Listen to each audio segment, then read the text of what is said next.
On this Brad's Big Adventures, we're heading to San Diego where I'm going to show you how to make a surfboard and a guitar. Going to do some fun interactive adventures, and we're going to fuel up at some cool San Diego eateries.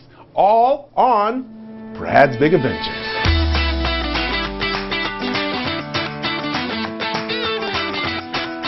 Welcome to San Diego. I am hanging out at the Urban Fudge Factory. And you know, any chance I get to go on the road, I'm going to do it. And I'm happy to take you on it because I get to go to some really cool, fun, and fascinating places. That's a lot of F's. Oh, Fudge. Before you start any adventure, you got to fuel up.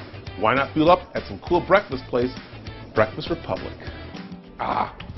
Johan, what is up, man? How you doing? Good to see you. How Long time. I know. I'm telling you right now, if you want to start an adventure in San Diego, you got to do it at Breakfast Republic because this is the best food. Because you know how important breakfast is to people, right?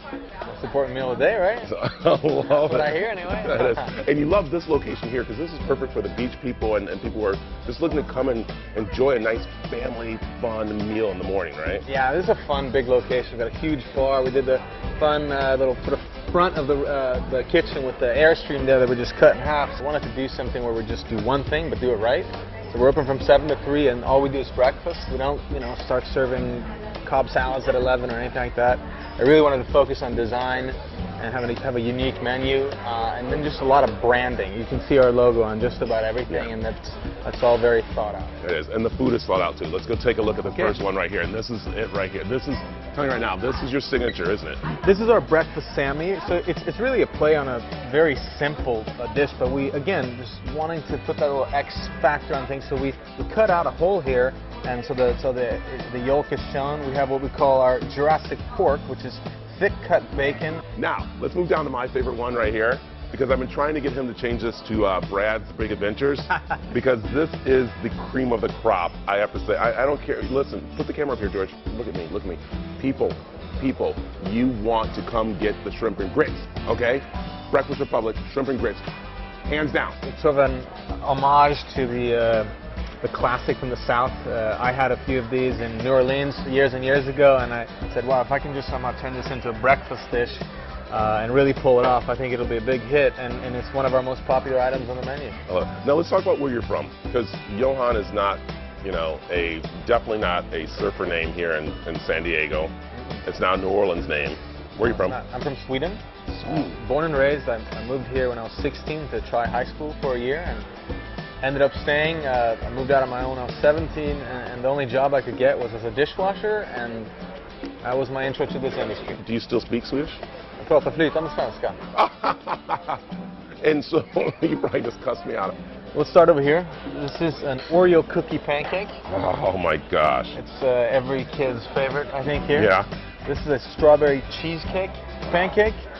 And then a lemon coconut here. Pancakes come with 3, but if you can't decide, then you can order the flight or flute, and then mix and match as you please. The mac and cheese, talk about this. I'm sorry, I'm getting verklempt. Go ahead. It's our mac and cheese. We serve it with bacon, 3 eggs, any style you want, some Parmesan cheese, it's nice and toasty up there as well. Very hearty comfort food. The different locations, run them down. You have. All right, North Park, Liberty Station, Encinitas, OB, Carmel Valley, Encinitas, and Pacific Beach. This is my favorite right here. This is, it's something great. This one right here, I'm telling you. Again, the mac and cheese. I don't know if I'm gonna be able to go on an adventure or just take a nap. He's looking at me like, what are you doing? There we go. There we go. Oh yes, there we are. Okay. So you said which one should I do? I should do this one. That's the one that the kids enjoy the most. Yeah. All right. So. Oh my God, that's good. Shrimp and grits and fudge? What more can you ask for, huh? Gotta come visit the Urban Fudge Factory, I'm telling you. We come back, now that we're all fueled up, we're gonna head out to Balboa Park, where I got to visit one of my favorite museums.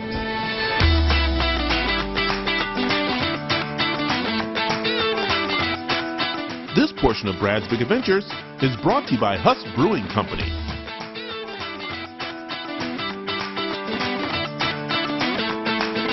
Welcome back to Brad's Big Adventures. the San Diego episode. And I'll tell you, I'm excited to be here. And I'm also excited about Balboa Park because one of the museums I love going to is there. And it's the Museum of Man, which has been around for over 100 years. And it's a great interactive museum to have lots of fun. I am at one of my favorite museums in Balboa Park. It is the Museum of Man, and it is awesome. And Erica, we were just saying this was built actually for a museum for the World's Fair, right? It was actually the Panama, California Exposition in 1915, so we are over 100 years old.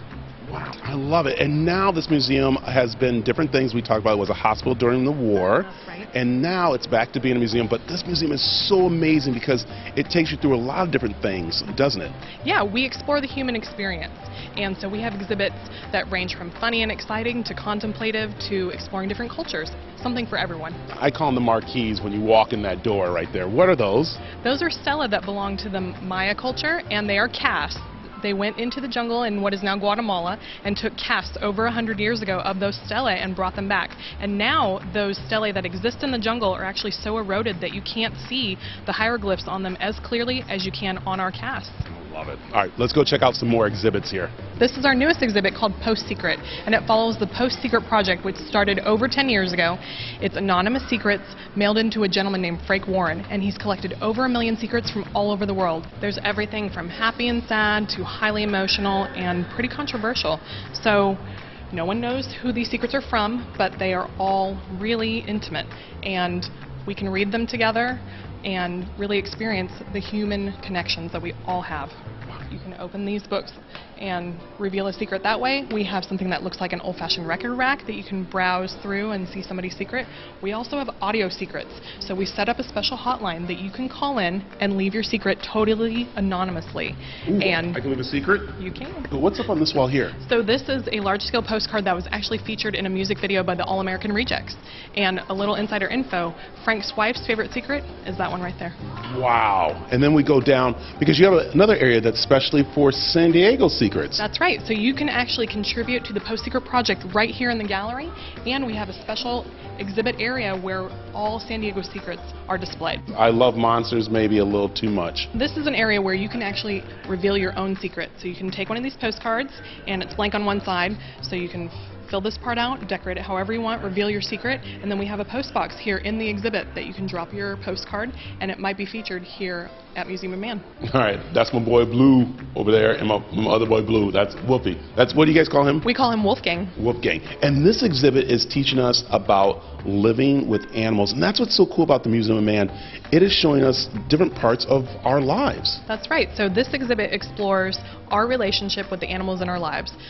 Pets, pests, and the animals on our plate. There are some things you're going to see that you're going to not be happy about, and you're going to kind of like go, ew, and you're going to be like, whoa, but it's all true. So this exhibit, you're saying, is showing us how we might be our pets, we look like our pets, we are our pets, people's pets. That's right. So we explore the relationship that people have with their pets, whether that be that they look like their pet, whether that be that they enjoy different types of pets around the world. So for example, we have a section about beetles as pets. Now, if we saw a beetle in our house, we would probably shoo it away, or maybe we'd even stomp on it. Yes. But in some parts of the world, they keep them as pets, and they actually have toys that look like them. So it's different all around the world. We travel the world. On Brad's Big Adventures, we travel, but there's a lot of pests that we see when we travel, don't we? That's it, and we have decided that certain animals are pests in our lives. So that can range from the rat, the cockroach, even the pigeon. Those are pests, but people treat them as pets too, right, at times? Sometimes, but you know, for certain animals, you know, they've gone global. They've hitched a ride on our suitcases, on boats, all over the world, and that's how they've become global. So some pets that people have are used for food. That may be the case in some parts of the world, but they also can be working animals. So, for example, some dogs may be rat catchers, just like they were for the Queen years ago. Some animals might be used as, you know, like I said, work animals around. It just depends. All around the world, we have different relationships with our pets and with animals. Oh my goodness, this exhibit is so cool. Let's go check out some more of this. Our food used to be actually a pet, and now maybe our food that we did eat way back is our pet. Does that make sense? Our food choices have changed over the years, and we examine how the dishes on our plates have changed in different countries such as Mexico and China, and we examine what's different. Yeah, and it's kind of neat because, again, some people have chickens as their pets, I love eating chicken. We mentioned this is just 2 of the exhibits throughout this whole beautiful museum, isn't it? That's it. At San Diego Museum of Man, we have something for everyone, from kids up until adults, and especially the California Tower. Yeah, it's really fun. So again, you got to come check out the cannibalism one. I can't show you that one. You got to just come check it out, which is really fun. I'd rather have some chocolate here at the Urban Fudge Factory than, of course, eating maybe a pet. Just saying, isn't that great to go see? You have to go check it out in Balboa Park, which is fun. And of course, the secret exhibit, huh? Well, I have a great secret of where music is made and played that you can actually visit when we come back with more Brad's Big Adventures. This portion of Brad's Big Adventures is brought to you by Huss Brewing Company.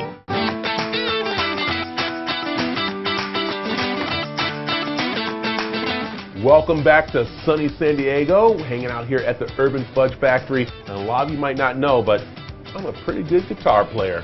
Okay, I'm okay. I couldn't do it without one place, and that's Taylor Guitars, where we got to go learn about making guitars. I started building guitars when I was 7 years old. This is all I've ever done. So for the last 30 years, are we looking at 30 years of building guitars by hand and by machine and by factory? Are we looking at 5,000? More than that. More? I have no idea. But Get it's been out of here. You made that many, you don't know how... I have no idea. That is incredible. But it's the best guitar is the one you're going to make tomorrow.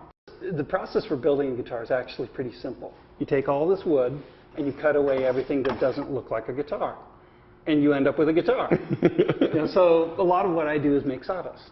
I'll have an idea, maybe I'll be toying with a concept, or I'll imagine some instrument that doesn't exist that I would like to have as a player. So I'll go and I'll make that. And it literally is, okay, well, I have a piece of Douglas fir, I need some ebony, I need some materials to build this thing with. Yeah. And so I'll design that thing and build it first. And it's done. There's no computers involved. Wow. It's just traditional craft guitar making. We're pretty unique amongst guitar manufacturers because we're still driven by a very antiquated process. We build guitars by hand, play them, test them, play them some more, refine them, build more guitars. And when we're really happy as players with that instrument, then we'll modernize it, we'll build all the tools, all the machines, all the processes and systems, and invent all kinds of stuff so that we could make that one guitar over and over and over. What's the difference between the cutout and just a regular one? Because that's something you guys actually honed in. The cutaway? Yeah, the cutaway. Well, is there a different sound or anything? Oh, in practical terms, I want to say no, but in technical terms, yes. A really important thing that people forget is that what we hear when a musician is performing is not the instrument and not just the performer. We hear the relationship between the two. Ooh. Right? So this guitar doesn't sound like anything until I start playing it. What makes the best music is when a musician is most comfortable on an instrument. So with a cutaway, if their songs, their repertoire, their playing style uses this high portion of the fingerboard, these notes up here, you want to be able to reach them. And that's what you started to see and started to see the problem with. Okay, so you make a guitar that you can get your hand up there and reach it. Wow. Because you end up sounding better, you make better music. Nice. Some people, their songs really only use these lower positions on the fingerboard. Right. In that case, make the body a little bigger because it'll emphasize that low register a little more. Yeah. And it'll end up sounding better for those people. This is so. So it's kind of it's like cooking. You got to mix all your ingredients so you end up with the right recipe. When we go through this tour, it's pretty much just watching start with a neck usually, right? Is that where you guys start? Well, you really will start with raw materials and then take smaller and smaller cuts from those raw materials until you end up with a guitar. So the first thing that you'll see is woodworking milling. It's almost like going to a butcher shop or something where you're going, yep, we're going to take some of this wood and we're going to cut it up like this. We're going to take some of this wood and we're going to cut it up like that. And then slowly you watch all of those parts become more and more and more guitar-like. How about that? Seeing a guitar being made. Never knew you could do it right here in San Diego. Especially a guitar that's played by so many artists, which is really neat. Also, Andy getting the reins tossed to him. That's pretty cool. All right. So, People love surfing when they come to San Diego, so why not go home with your own custom-made surfboard that you can do yourself? We'll talk about that when we come back with more Brad's Big Adventures after this.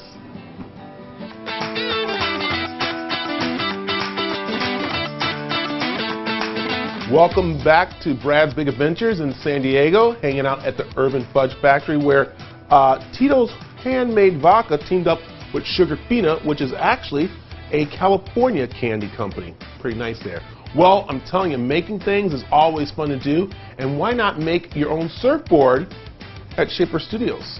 Everybody comes to San Diego and they want to surf and be like the surfer dudes or whatever like that. Well, there's a place that you actually can be more than a surfer dude, but you can actually build your own surfboard to go be a surfer dude, and that's where Dr. Gray comes in. What is this all about, Shaper Studios? So what it is, you walk in the front door and every average Joe off the street can come in and learn the art of hand shaping a surfboard. These days, when you go into surf shops, you don't really see a lot of boards that are hand shaped. A lot of them are machine shaped and they come from overseas and things like that. What we've done is build a place that's kind of a throwback to the 60s, where you go in and you can buy a board, but you can also watch that same person or yourself building that board in the bays in that same surf shop. So that's what a surf shop used to really be. You're building it yourself, you know what your skill level is, you know what waves you're riding, how often you're surfing. You make it to custom fit your needs at that time, and as you move up, you keep expanding. That's what we do here, is that we really customize every step of the way. So Yeah. it's not like, go get a shortboard because Kelly Slater has a shortboard. Right. It's like, you know what, you've only been surfing for 2 years, maybe you should be on a mid-length or a longboard or a fish. You know, the fish is from San Diego. That's one of the most famous shapes in the world, Yeah. and it's from right here. So why not get a fish instead? You It's do a it lot all. easier, it's a lot faster, it works in all kinds of waves. So what can I do very easily, which is kind of... So what I'm doing here is I've already cut the shape out, and I'm squaring off the rails. And this is actually a super important, even though it seems so simple and redundant, but it's a really important process down the line when we're putting in the rails. It needs to be squared off, everything needs to be the same thickness, and then when we put the rails in, they're going to come out primo. What you want to do is make long passes from That, and then reversing and come back. see, that's And why they then don't let me we touch stuff. Here, Yep. start here, and then All just the way. go. And if I mess up, I mean, it's kind of easy to prepare. And then do I go over here more? Keep going, yeah. All right. And then when you get to the other end, so you don't waste time, lift the surfboard. Like There that? you go, and then come on back this way. Same way? Just come right... Yeah. And it's going to keep working right over the deeper part of those grooves. That's it right there. Like, look, I helped you. What our friend Aaron is doing here is prepping a board to be fiberglass. So what we do is we'll mix up resin, possibly with some color if you want a colored board, and then you're going to pour that onto some fiberglass on your board, each layer, and there's a bunch of different steps to that. Now you see this stuff here is called fiberglass. Yeah. So what we're doing, we That's pull fiberglass? it off the roll. Correct. This is 6-ounce fiberglass. We normally use 4-ounce, 6-ounce, or 8-ounce, and each bigger number is going to be heavier fiberglass to make the board stronger, right? Yeah. So what he's going to do is do a layer here, and he's going to cut it off so it's the length of the board. Then he'll do a little trimming around the board to make sure it's nice and clean when he wraps it. And then we've got our cool kind of gold yellow color that I created, and we're going to make that happen. This is all different colored resin right here, and you kind of lay it down in lines, and then you're going to use a squeegee to kind of really press it into the fiberglass. Yeah. And you can feel that's nice and hard, right? Right. Perfect. So you're going to flip it over, and you'll see what Aaron was just doing was prepping this top side so you don't get any of the color from the bottom onto the top. Because Nice. you might want a different color on the It's like top. painting, like when you're painting, right? It's just like Painting the painting. It's all 90% prep, 10% work. Once you've got both sides glass, Uh-huh. our friend Josh here is actually doing a hot coat. So a hot coat is going to be just resin by itself, and it's like a little candy shell that goes over the top of the board. Yeah. And it's going to give it extra strength and extra rigidity in case you fall and you bust your elbow, you bust your foot, things But- like that. Will this stuff make it fast? Will this board make you fast on a wave? Yeah. Most of Josh's boards go very fast. How easy is it to come over, to shape a board? It's very easy. All you have to do is basically either walk in the door or you go to our website, shaperstudios.com, and set up an appointment to come in and start shaping your first board. That's it. You don't have to be stuck in one kind of surfboard. Like, try everything and see what fits you best and see what's going to be best for the day, and just have as much fun as possible. It's all we're trying to do. That's it right there, and have fun making your own board. What more can you ask for? All right, I learned how to make a surfboard. Now I gotta learn how to surf. All right, we come back, we're gonna hang out with Sam the cooking guy at Little Italy's new social dining experience when Brad's Big Adventures returns after this.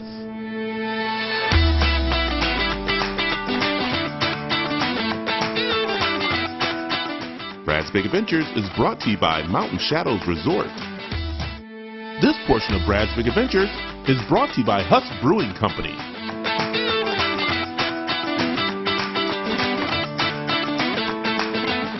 Welcome back to Brad's Big Adventures San Diego episode, where we're hanging out at the Urban Fudge Factory. And I'll tell you, I'm getting a little hungry from learning how to make a surfboard, making a guitar, and of course the Museum Man. So why not go hang out with Sam the cooking guy in San Diego's Little Italy at their Little Italy food hall. I'm very excited because I said we were talking food in Little Italy, and I'm talking with the man, the myth, the legend himself, Mr. Sam the cooking guy. And if you know this guy's story, you will understand, like, you are the man of, like, easy, simple, fun, delicious food, because it all started with you having to make food for your kids. Yeah, I came to the biotech business. I wanted to change your life.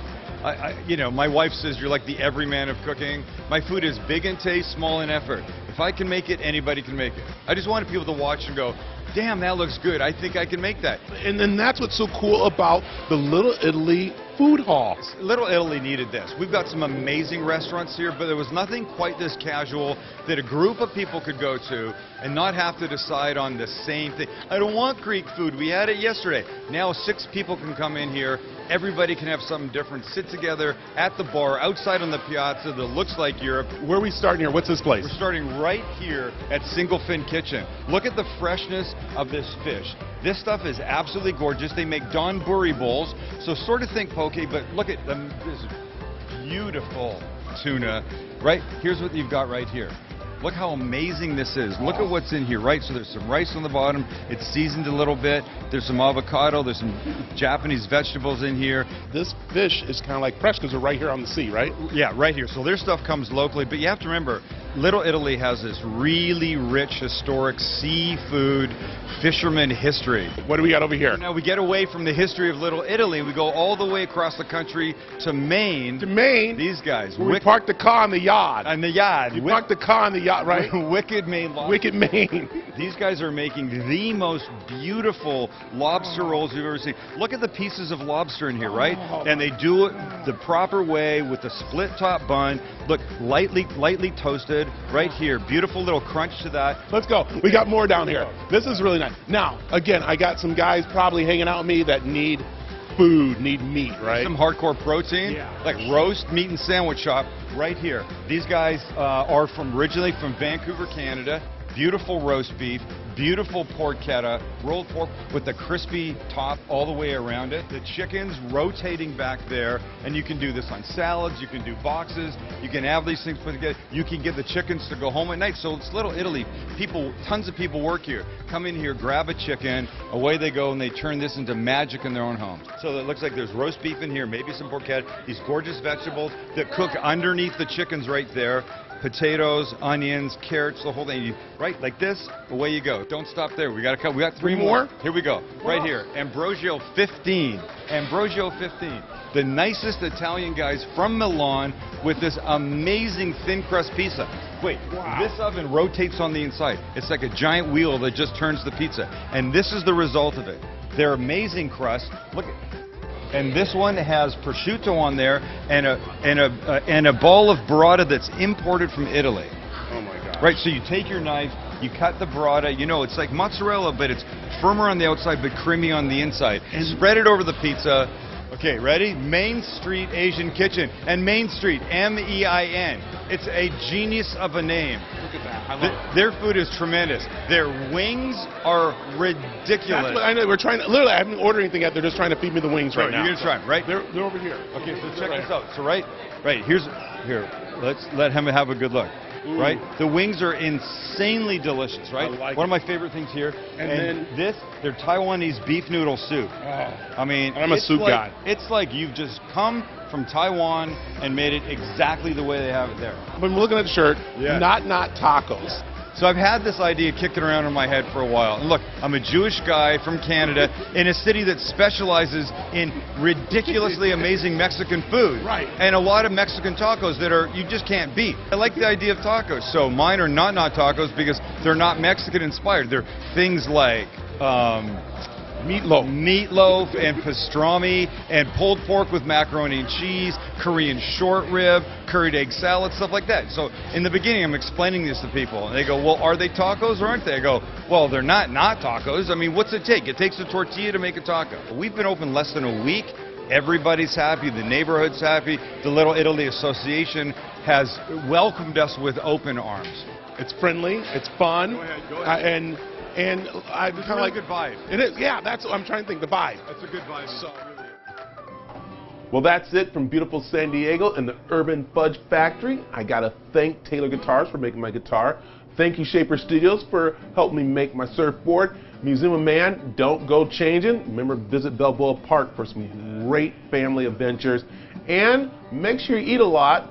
Fuel up. Thank you, Breakfast Republic. And Sam the Cooking Guy, definitely going to hang out with you a little bit more. Follow me on all social media, and don't forget you can catch more of my adventures at bradsbigadventures.com. So until then, remember, my adventures can be your adventures on Brad's Big Adventures.